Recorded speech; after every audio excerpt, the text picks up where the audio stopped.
let's blow up the 2021 running back draft rankings as compiled by Christopher David Sims. Number 1, Clemson running back Travis Etienne. Why is he your top guy? But he's the most complete running back, most made for the NFL player running back in this draft, and has it all, and really has like no weakness to his game, Mike. I mean, really reminds me of a player, in a lot of ways. He's a Alvin Kamara, Kareem Hunt type of player where there's some true value in his ability to run between the tackles. He can run with physicality. He does a great job of like a Kamara, kind of like, not that he's going to break your ankles and do that type of stuff where the defender's going to fall over, but has great balance and stays low to the ground to where, gets on the edge of would-be tacklers and spins off them, or they just get a piece of his thigh and he breaks a tackle that way. Let alone when he sees a little hole, Mike, he can put the pedal on the metal and really burst and accelerate through a hole. I think you add that to he can pass protect, and he's very good in the pass game as a pass catcher and all of that. To me, I think that's what makes him the best running back in the draft, and he's ready to go and will start for somebody right away next year. You had Clyde Edwards-Helaire at number 1 last year, Josh Jacobs number 1 the year before. How does Etienne compare to the top guys from the last 2 years? Yeah, well, like he's more along the lines, I think, of a Josh Jacobs than closer to the Clyde Edwards-Helaire type of player, but a little different than Josh Jacobs altogether. I think he's got more to offer in the pass game, as we talked about. Maybe a little bit more of a space running back compared to Josh Jacobs, who's awesome in between the tackles and doing stuff like that. Hey, Clyde Edwards-Helaire, hey, you and I saw it last year, right? That first game was good. After that was just, It wasn't great. It wasn't. I mean, I think if we could do a do-over, Jonathan Taylor should have been the number 1 running back in the draft. I don't think there's any doubt about that. So the thing I like about Etienne compared to a Clyde Edwards-Helaire, Mike, and this was the issue with Edwards-Helaire, there's just more pure speed. Etienne is a guy that's going to be able to go 50 and 60 yards to the house.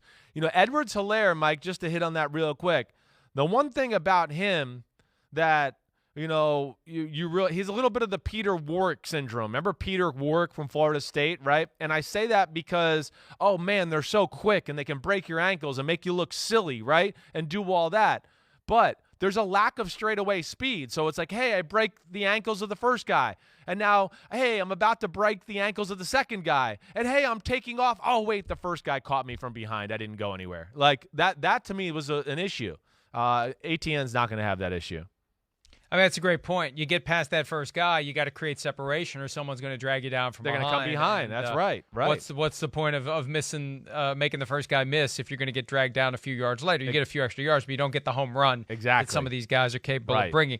Najee Harris, we heard from him earlier. He's not going to be happy at being number 4. No. Why isn't he higher? He's a tough eval. I'm not going to lie. I mean, it wasn't easy. I'm certainly to sit here and state, maybe. Why? What was tough about it? Well, it's first off, he's not fast. I mean, it's like I would say it's probably high 4.6, maybe 4.7 type speed, Mike, when we're talking about the 40. So, there's a lot of holes he runs through, and it's Alabama, and they dominate people, and you go, ooh, wow, that looks good, but you also got to sit there and ask yourself and go, well, damn, everybody could run through that hole, and now he's run through that hole, what's he going to do? He does have tremendous quickness for his size at 230 pounds. He can break your ankles and do that. But, there is meat left on the bone because of his inability to, I look at plays and go, that should have been a 50-yard gain. It was 25 yards. And then even for as big as he is, Mike, he doesn't run with great power. He'd rather make you miss than, try to run you over, put his shoulder down, drive the pile that way. That's not what he is. So, I came away like thinking he was more of like let's say a Gus Edwards that could catch the ball. Gus Edwards with the Ravens, I think is a real good player. It's not a knock. Gus Edwards with some Fred Jackson, remember him from the Bills back in the day? Like receiving skills. It's like a little bit of a combination of that. But I think ultimately just not explosive enough, Mike, for me to make him one of the top 2 or 3 running backs in the draft. Do any of the guys in this year's draft, in your estimation, and this is always difficult to do because you're comparing apples and oranges to the extreme with all the different positions, but do any of them deserve to be first-rounders? Last year it was Edwards-Helaire just in that last spot in round 1. Do any of these guys, in your mind, deserve to be among the first-round picks? No, they do not. This is not a first-round class. I mean, Etienne is, listen, borderline, certainly, but again, what this list will show you here, too, is some of the guys that we've seen taken late in the draft, in the first round, Sony Michel, Rashad Penny, Clyde Edwards-Helaire, that hasn't worked out all that well. It hasn't. And then, of course, you got the opposite of that, where you look at some of the top 5 picks in the draft there with Ezekiel Elliott, Leonard Fournette, Saquon Barkley. Elliott's been pretty damn good, but there's risk at this position. And no, I think with the way this draft plays out, Mike, I don't think there's any way we see a running back go in the first round. No way. Dollar for dollar, spot for spot. I just would not use a first-round pick on a running back unless I believed I was getting James Brown. Well, Jim Brown. Yeah, right. Or Adrian Peterson. Or Emmitt Smith. Right. An all-time great. But even then, the one thing you don't know, and the one area where you're rolling the dice is durability. Yes. You don't know what the durability is going to be at the next level.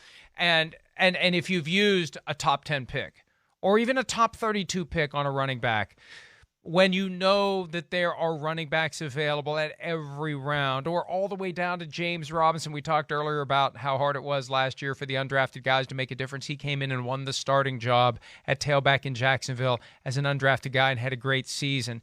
You can get these running backs anywhere. When you use that significant draft capital, you put yourself in a spot where you got to use the guy, maybe you got to overuse the guy to justify it, and then he gets injured, and then why in the hell did you waste a first-round pick on a guy at a position where the injury rate is going to be higher because they're in, as you say, car crashes all the time?